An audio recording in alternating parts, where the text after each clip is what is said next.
정영식 재판관님이 질문하시겠습니다. 예. 증인 그날 상황이 하도 복잡하고 정신이 없어서 기억을 제대로 못하는 것도 있고 또 일부는 지금 현재 재판을 받고 있으니 이제 그 사건에서 본인이 문제가 될 수도 있으니까 여기서 진술을 함부로 하기가 어렵다는 것은 이해를 합니다. 그런데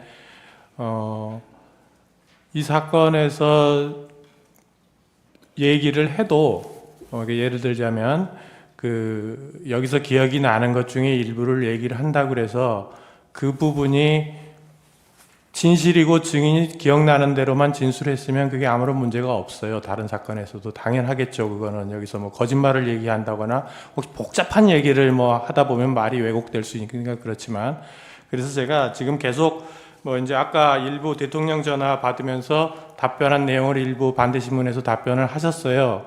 그런데 이제 나머지 부분에 대해서는 답변을 하지 않겠다고 하셨는데, 이제 진술 상황이 굉장히 복잡하니까 그럴 수는 있습니다. 그래서 제가 묻는 거는 대통령하고 통화한 건 분명히 맞지 않습니까? 그죠? 그렇습니다. 예.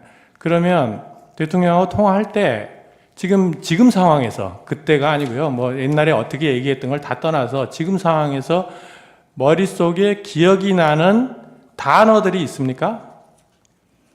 지금 있습니다. 상황에서 기억나는 단어들을 예. 말을 해줄 수가 있겠습니까? 여기서? 그걸 답변 드리기가 제한이 됩니다. 있기는 있는데 네. 그거를 답변하기는 곤란하겠다. 네. 예, 알겠습니다. 이상입니다.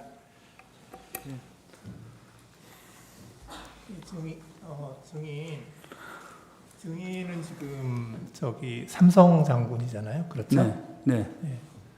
근데 이제 국방부 장관인 김용현 장관한테서 지시를 받았잖아요. 네. 안 따르면 항명이 되는 거죠. 따르지 않으면 항명이 되는 거잖아요. 따르지 않으면 항명이라고 일단은 장관님이 그때 처음에 말씀하신 기억이 있습니다. 예. 그런데 이제 그래서 증인은 이제 대통령이 법률 전문가이고, 네. 그리고 김용현 장관의 그런 지시는 작전 지시로 이해를 했고, 네. 그래서 믿고 따른 거잖아요. 그렇습니다. 예, 그래서 그 당시에 이제 증인이 이 상황을 판단하는 것이 다소 좀 어려움이 있을 것으로 예상이 됩니다. 이제 그런데 그때 증인이 그 현장에 투입한 지휘관이 대령이 2명 있죠. 네. 그 조성현 대령하고 김창학 대령. 그렇습니다. 예. 그 조성현 대령은 좀 멀리 있었죠, 그때. 원래 부대 위치가 저희 부대 쪽이 아니라 저 강 이북에 있습니다. 예. 거기에 거주하고 있었기 때문에 멀리 있었습니다. 예, 그래서 이제 그 2시간 내에 오기가 좀 힘들다. 네. 그랬었죠. 근데 그때 이제 굳이 그 조성현 대령한테 지시를 한 게, 이제 증인이 이제 또 김용현 장관한테서 지시를 받아서 조성현 대령한테 지시를 했잖아요. 네네. 굳이 지시를 한 이유가 그 조성현 대령이 무슨 진압하는 파트 쪽에 있었습니까? 그렇지 않고 서울 지역 내에서 어디든지 즉시 투입할 수 있는 그런 개념과 훈련을 시켜온 유일한 지휘관입니다. 그 다음에 제가 이제 수도방위 사령관이지만 제가 유사시에 쓸 수 있는 부대가 몇 없습니다. 그 부대의 지휘관이기 때문에 그렇습니다. 그래서 그 용산 대통령실 부근 경비나 이런 그것도 그 부대가 담당을 했던 거고요. 그렇습니다. 예. 그 인질 협상을 하게 되면 김창학 대령이 지휘를 했다고 하는데 그건 왜 그렇습니까? 그거는 우리가 군사 경찰과 또 민간 경찰의 그 전문가들이 사실 거기서 양성이 됩니다. 그러다 보니까 또 자격증 같은 게 있는데 그게 이제 군사 경찰 쪽에 있습니다. 근데 그때 상황은 인질 이런 것 때문에 한 건 아니었습니다. 예. 그러면 김창학 대령은 조성현 대령보다는 빨리 왔겠네요. 다시 말씀해 주시죠. 빨리 도착했겠네요. 그건 모르겠는데 누가 먼저 도착했는지는 제가 기억이 없습니다. 예. 근데 이제 그 입장을 바꿔놓고 생각을 하면 이 조성현 이제 직책은 단장이잖아요. 조성현 단장, 김창학 단장. 네. 이제 이분들의 입장을 생각을 해보면 이분들은 또 증인에게서 지시를 받았잖아요. 그렇습니다. 그러니까 이제 그 지시받은 상황에 대해서 하나하나 이제 이행을 해서 네. 그래서 그 이제 그 김용현 장관이 얘기한 지시를 주로 이제 그 조성현 단장에게 전달을 하신 거잖아요, 증인이.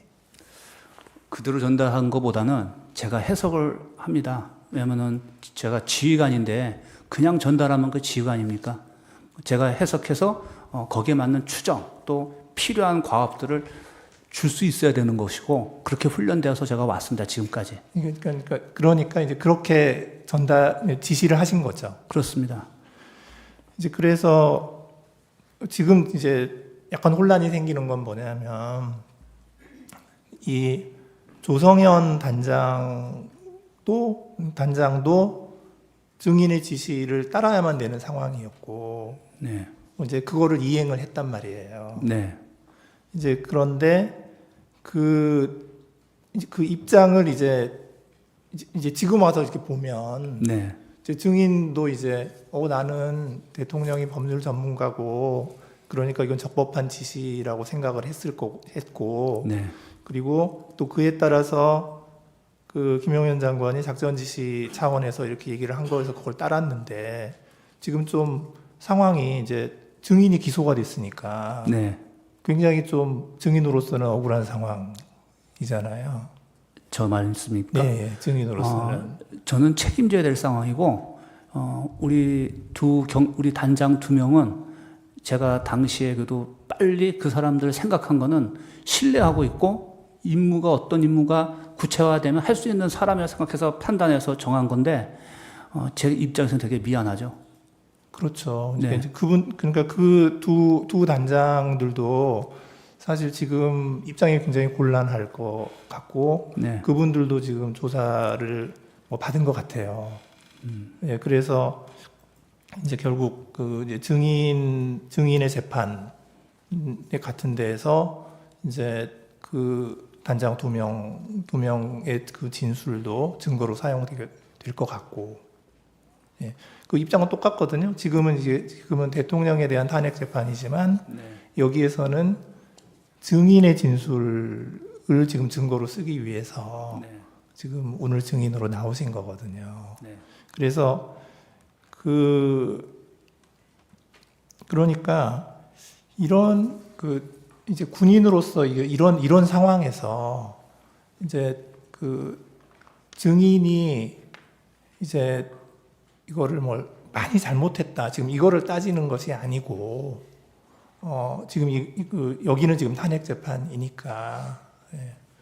그래서 저는 이제 일단 대통령, 그 다음에 국방부 장관 김용현, 그 다음에 이제 수방사령관인 증인, 그리고 증인의 지휘를 받는 그 단장 2사람, 이런 것들이 쭉 이렇게 내려오면서 서로 좀 곤란한 입장이 지금 된 것 같거든요.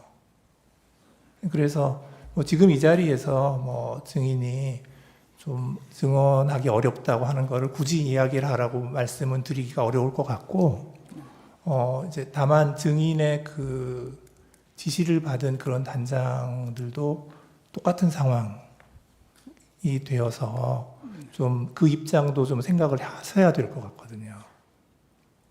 네, 그거만 좀 말씀을 드립니다. 알겠습니다. 네. 다른 분이 있나요? 예. 그러면 제가 한 가지만 물어보겠습니다. 네. 정인이 저 수사기관에서 조사를 받았잖아요. 네. 그때 변호인을 선임하셨나요? 변호인을 선임하고 나서 조사받기 시작했습니다. 변호사님 성함이 어떻게 되나요? 우리 김인원 변호사님을 포함해서 여러분이 있습니다. 그러면 이렇게 물어볼게요. 오늘 저 나오신 변호사님도 포함되나요? 그렇습니다. 대표십니다. 예. 오늘 나오신 분 성함이 무엇이든가요? 김인원 변호사님이십니다. 예. 예. 정인 수고하셨고요. 예, 돌아가셔도 좋습니다. 네. 자, 그러면 지금부터 잠시만 주목해 주시기 바랍니다. 제가 구독자분들을 위해서 선물 하나를 준비했는데요. 제가 항상 여러분들께 드리는 말씀이 있습니다. 뉴스만 평소에 잘 챙겨보셔도 돈이 되고 돈을 벌 수 있다라고 말씀을 드렸는데요. 여러분들은 여기 보시는 삼성전자 뉴스를 보고 어떤 생각이 드세요? 아니면 정치인들의 뉴스, 날씨 뉴스를 보고는 어떤 생각이 드시나요?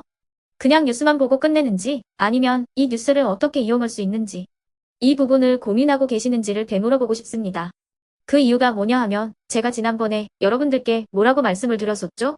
지금은 반도체 섹터를 눈여겨보셔야 한다고 말씀드렸습니다. 그리고 나서 이런 썸네일들 뉴스를 통해서 많이 보셨을 겁니다.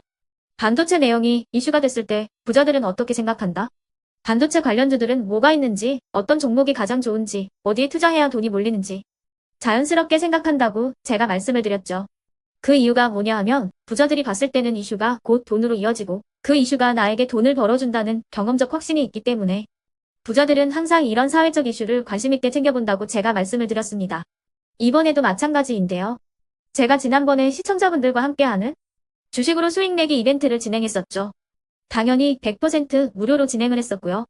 여기 보시면 아시겠지만 제가 지난번에도 구독이라고 보내주신 모든 시청자분들께 반도체 관련주 중에 가장 크게 급등할 딱 한 종목, 많은 종목도 아니라 한미반도체 한 종목을 여러분들께 추천드렸어요.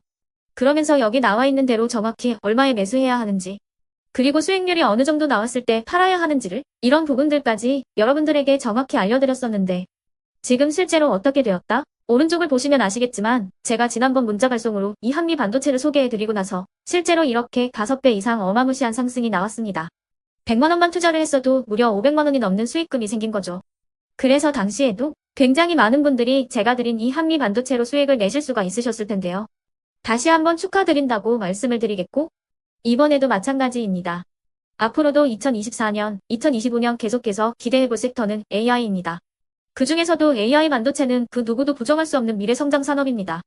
그러면 우리가 어떻게 생각해 볼 수 있을까요? AI 반도체 종목 중에 앞으로 크게 대장 역할을 하면서 10배 이상 급등할 수 있는 텐베고 종목을 지금부터 열심히 추적해야 한다는 겁니다. 큰 돈을 투자하지 않더라도 월급의 일부분 아주 소액이라도 이 종목을 모아가야 수백 %의 수익률을 손에 쥘 수 있는 것이죠. 지금 여러분이 보고 계시는 이 유튜브 또한 AI 반도체와 아주 밀접한 연관이 있고 반도체야말로 대한민국의 핵심 산업으로 앞으로 더더욱 시장은 성장할 수밖에 없습니다. 그렇기 때문에 제가 이번에도 뭘 보내드리고 있냐면 지난번과 똑같이 구독이라는 문자를 보내주시면 제가 AI 반도체 관련주 중에 앞으로 대장주 역할을 하면서 주가가 가장 크게 급등할 한 종목을 여러분들께 문자 발송으로 종목명과 사고 파는 시점을 모두 알려드릴 건데요. 그 문자를 받고 여러분들이 주식으로 돈 버는 연습을 한번 해보셨으면 좋겠고요. 혹시라도 나는 주식을 하지 않는다 하시는 분들은 주변에 주식하시는 지인분들에게 말씀을 해주셔도 되고요. 아니면 연세가 있으셔서 투자가 어렵다 하시는 분들은 이 종목을 자녀분들에게 한번 사봐라, 이걸로 한번 수익을 내봐라, 이렇게 조언을 해주실 수도 있는 거겠죠. 그래서 지금 이 영상을 보시는 시청자분들 중에 나도 이번 종목이 좀 궁금하다 하시는 분들은요. 누구나 상관없이, 그리고 어느 시간대나 상관없이 부담 없이 010-2514-5930번으로 구독이라는 문자 보내주시면 제가 이번에도 똑같이 무료 추천 급등주 문자를 보내드리겠습니다. 이해되시겠죠? 제 번호 010-2514-5930번으로 구독이라는 문자 보내주시면 여러분들이 직접 이슈를 통해서 돈 버는 연습을 해보실 수가 있는 거고 제가 돈을 받는 것도 아니고 투자를 대신해 드리는 것도 아니기 때문에 부담 없이 신청해 주시면 되는 겁니다. 그리고 수익이 나면 저는 다른 것은 하나도 바라지 않습니다. 제 채널에 구독, 좋아요 한 번씩만 눌러주시라 이렇게 다시 한번 말씀을 드리겠습니다.